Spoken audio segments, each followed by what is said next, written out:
Jonas. Unang kabanata. Hindi sumunod si Jonas sa Panginoon. Nagsalita ang Panginoon kay Jonas na anak ni Amittai. Sinabi niya, "Pumunta ka agad sa Ninive, ang malaking lungsod, at bigyan mo ng babala ang mga taga roon, dahil umabot na sa aking kaalaman ang kanilang kasamaan." Pero tumakas agad sa Panginoon si Jonas, at nagpa siyang pumunta sa Tarshish. Pumunta siya sa Joppa at nakakita siya roon ng barkong paalis, papuntang Tarshish. Kaya nagbayad siya ng pamasahe, at sumakay sa barko kasama ng mga tripulante at ng iba pang mga pasahero, upang tumakas sa Panginoon. Nang nasa laot na sila, nagpadala ang Panginoon ng napakalakas na hangin, at halos mawasak na ang barko. Kaya natakot ang mga tripulante, at ang bawat isa sa kanila ay humingi ng tulong sa kanilang Diyos. Itinapon nila ang kanilang mga kargamento sa dagat para gumaan ang barko. Si Jonas naman ay nakababa na noon sa ilalim na bahagi ng barko. Humiga siya at nakatulog ng mahimbing. Pinuntahan siya ng kapitan ng barko at sinabi sa kanya, "Nagagawa mo pang matulog sa ganitong kalagayan? Bumangon ka at humingi ng tulong sa iyong Diyos. Baka sakaling maawa siya sa atin at iligtas niya tayo sa kamatayan." Nag-usap-usap ang mga tripulante. "Magpalabunutan na lang tayo upang malaman natin kung sino ang dahilan ng pagdating ng sakunang ito sa atin." At nang magpalabunutan na sila, nabunot ang pangalan ni Jonas. Kaya kinausap nila siya, "Gusto naming malaman kung sino ang dahilan ng pagdating ng sakunang ito. Sabihin mo kung ano ang iyong..."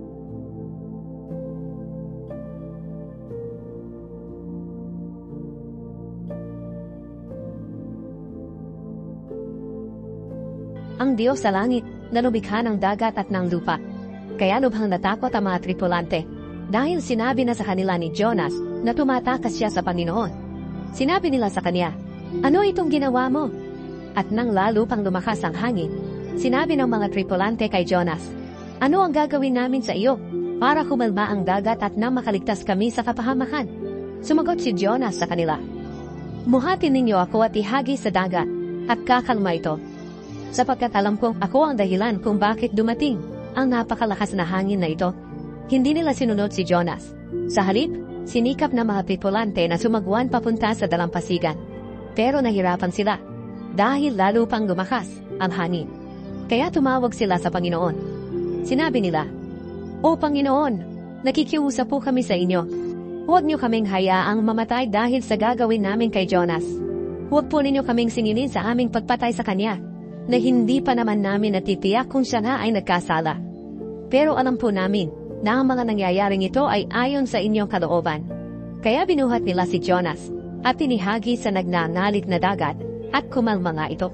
Dahil sa pangyayaring ito, nagkaroon ng malaking paggalang ang mga tao sa Panginoon. Kaya naghandog sila at nangakong ipagpapatuloy ang paglilingkod at paghahandog sa Kanya. Samantala, nagpadala ang Panginoon ng isang malaking isda para lunukin si Jonas. 3 araw at 3 gabi siya sa tiyan ng isda. Ikalawang kabanata. Nanalangin si Jonas. Nanalangin si Jonas sa Panginoon na kaniyang Diyos sa loob ng tiyan ng isda. Sinabi niya, "Panginoon, sa paghihirap ng aking kalooban at kalagayan, humingi po ako ng tulong sa inyo. At sinagot niyo ako. Sa bingit ng kamatayan, humingi ako ng tulong sa inyo. At pinakinggan niyo ako. Inihagis niyo ako sa pusod ng dagat. Napalibutan ako ng tubig, at natabunan ng mga alon na ipinadala ninyo. Pinalayas niyo ako sa inyong presensya.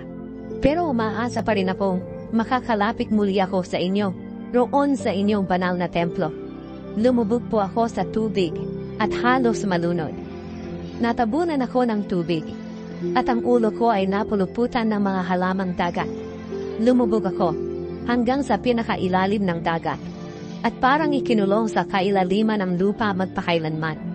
Pero kinuha niyo ako sa kailalimang iyon, o Panginoon kong Diyos. Nang parang mamamatay na ako, tumawag ako sa inyo, Panginoon, at pinakinggan niyo ang dalangin ko roon sa inyong banal na templo. Ang mga taong sumasamba sa mga walang kwentang Diyos-Diyosan ay hindi na tapat sa inyo.